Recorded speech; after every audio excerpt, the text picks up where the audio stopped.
Welcome to the Debrief, where we talk with the Washington Examiner's top journalists about the headlines they're covering this week and where the story's going next. I'm Sarah Westwood, and I'm here today with senior editor David Mark. And David, this past week, Senator Joe Manchin sort of took everyone by surprise when he came out and said he'd struck a deal on some version of a reconciliation bill with Senate Democratic leadership. Tell us first about what's in this bill and what got left out. Right. The most important thing about this bill are the rules surrounding it. It only needs a bare majority, 51 votes, to get passed rather than 60 to overcome a filibuster in the Senate.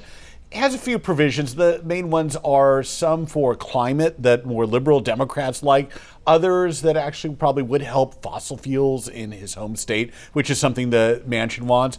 Also to allow the government to negotiate for prescription drug prices, which is a long-sought Democratic goal, and I suspect the one we're going to see campaign commercials around because it's the most sellable to the public in the next couple of months before the elections. There was some drama with the timing of that announcement with regards to a sort of unrelated semiconductor bill, the CHIPS bill that passed the Senate with a bipartisan majority, but now House Republican leadership is whipping against it because of this timing issue. Tell us about that. Right. There's a whole bunch of machinations, but in short, the Senate Minority Leader, Mitch McConnell, had originally said he would oppose that semiconductor bill if Democrats try to move through their own reconciliation bill. Talks went quiet. It seemed like that was dead.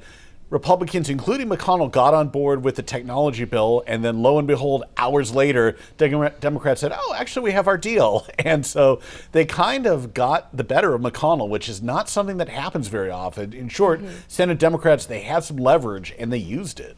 And now primary season is coming back this upcoming week after sort of a July lull.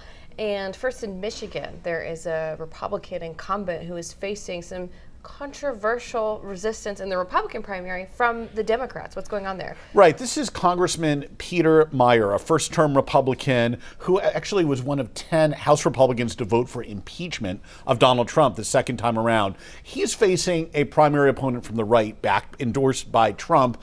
And some of the ads going up on television for him in other places are actually being paid for by congressional Democrats, at least their campaign arm. The idea to boost the more seemingly extreme candidate so the Democratic candidate in the fall can seem more reasonable and centrist.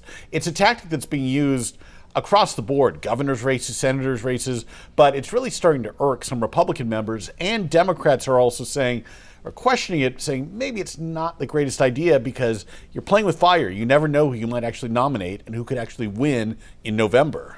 And finally, in Arizona, there's a pair of Republican primaries that are going to be watched closely, in large part for the Trump factor, right? Tell us about those. Right. In the gubernatorial Republican primary in Arizona, there's a Trump-endorsed candidate, former local newscaster Kari Lake, who's running against a more establishment figure.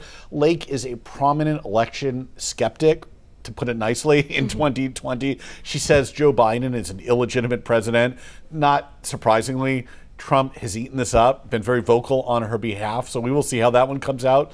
On the Senate side, there's a candidate, Blake Masters, who's backed by the billionaire, or at least multimillionaire, Peter Thiel, who is kind of an eccentric character, but he's playing in a lot of campaigns, and it looks like Masters actually has a respectable shot at winning.